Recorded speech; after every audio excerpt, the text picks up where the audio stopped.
Hello, CRE 101 students. Today we're going to talk about assumptions.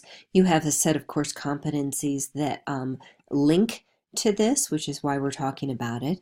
And ultimately, I want you to be able to explain what an assumption is when dealing with arguments, and I want you to be able to find an author's assumption in real world. Excuse me, I think you're the father of one of my kids. Oh, Cancun, Spring Break 99. What? No? No. Oh. Oops! Sup? So that person made a pretty bad assumption, but what exactly is an assumption? So I'm going to talk to you about what an assumption is. We're going to talk about how to find it, and we're going to have some practice, and then really investigate why we need to bother looking at them. An assumption, on this one I'll give you an assumption, I'll give you types of assumptions, I'll give you some examples. An assumption is an idea, theory, or principle that the writer believes to be true. It is usually not stated. It's an unstated belief that supports the reasoning.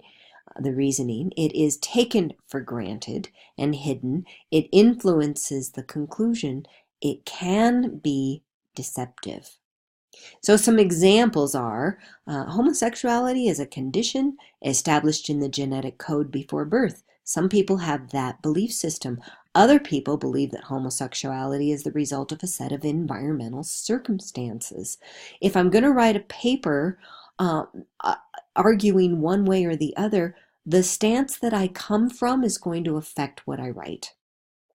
Some people believe that some people are career criminals with no hope of rehabilitation. That's an assumption. Other people might assume this, that anyone can change and therefore prisoners can be rehabilitated. Establishing more government programs that provide jobs for the unemployed is the way to increase employment. Or maybe people think that lowering taxes so that people have more money to spend, which increases business productivity, is the way to increase employment. If I'm going to argue one thing or the other, my belief system will come into play. This occurs not just with these big ticket things. I mean, this is going on in Congress. It has been going on in Congress since I was born. But it also has to do with terms. Some people believe that love is an emotion that may or may not be permanent. Other people believe that love is a commitment, that it's not based on emotional changes. If two people don't set aside their belief system, they might be in for a world of hurt if their partner believes the opposite. There are different types of assumptions that your textbook covers. There are prescriptive assumptions, which are also called value assumptions. They are beliefs about how the world should be. And there are descriptive assumptions, which are sometimes called reality assumptions. They are beliefs about how the world is or how the world will be. Now, your textbook distinguishes between these two types, but for the purposes of this course, it's important that you can find an assumption, not that you identify what type it is.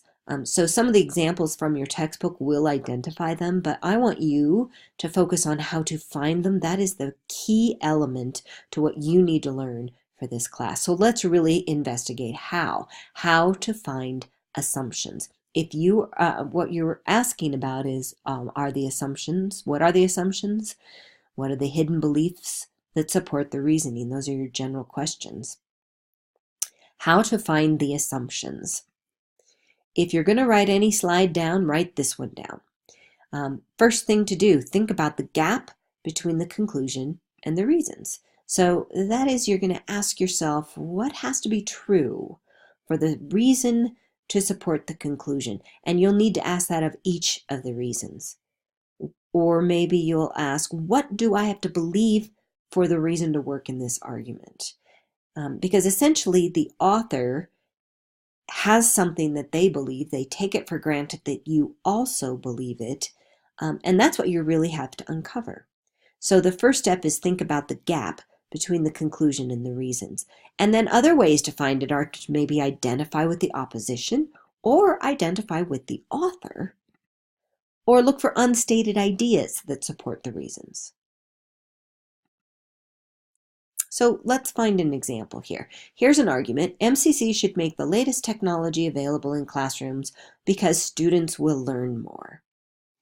So we need to find the conclusion first and then find the reason.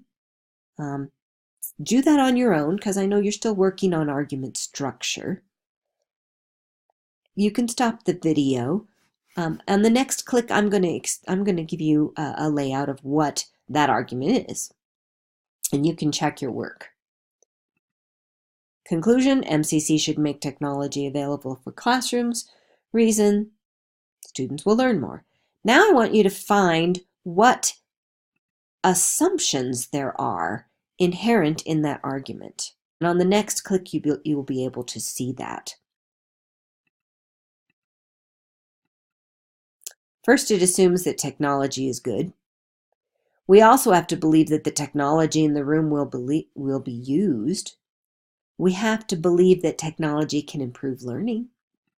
We have to believe that excellent teaching skills and hardworking students won't yield student learning. We have to believe that the professors are not good teachers, so MCC might be better relying on technology to enhance the educational environment. Let's practice now. I want you to write down the issue, the conclusion, the reasons, and then work on the assumptions for the next argument that I give you. And what I'll do is I'll have you first write down the issue, conclusion, reasons, and then I will click on a model of that so that you can make sure you're checking that. I know some people are still really working on issue, conclusion, reasons, the argument structure. So we'll get the argument structure down and then we'll work on assumptions. So here's your first argument. Trials and executions should be televised. The public has a right to know what's going on in our courts. Information about judicial systems needs to be more widely disseminated. So first, try the argument structure, and on the next click you can stop the video. I will go ahead and continue, and then what we'll do first is see if your argument structure is right. Should trials and executions be televised? Conclusion: yes, they should be televised. Reason: the public has a right to know what's going on in the courts. So now I want you to find some assumptions. Again, you can stop the video.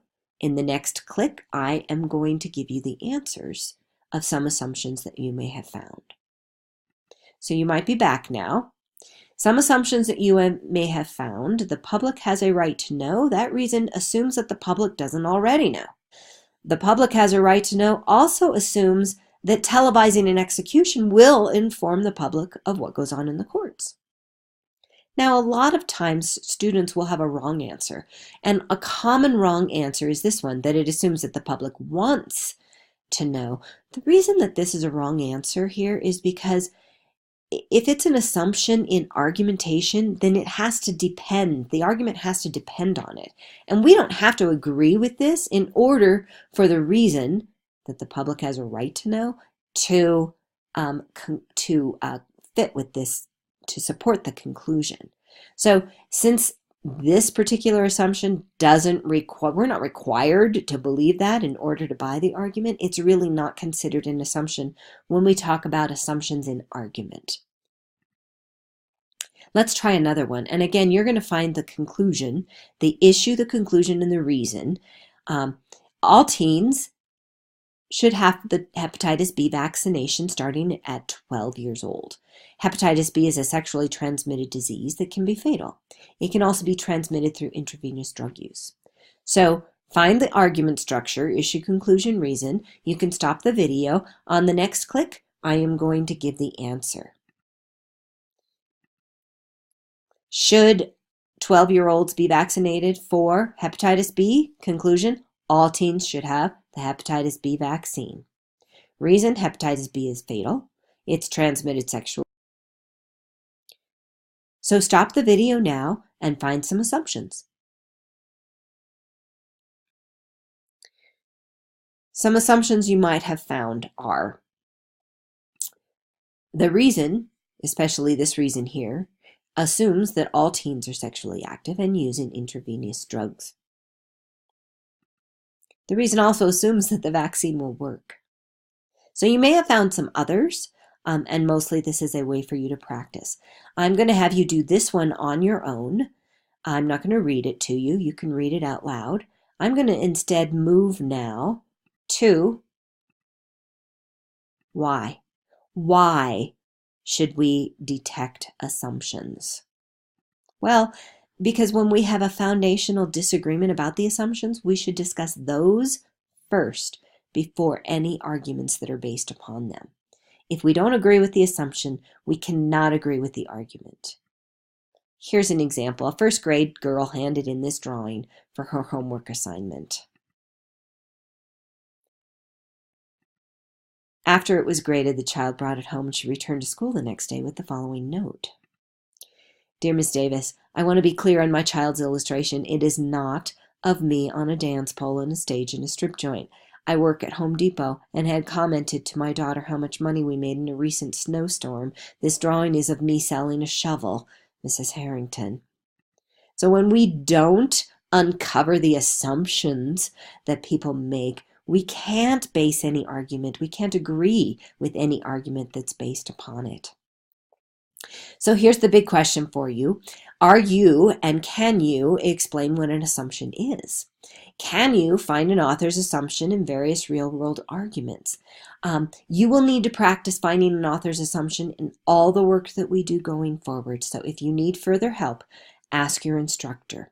There are on Canvas multiple practice assignments that you can work on before you turn in a graded assignment. Please email me if you have any questions.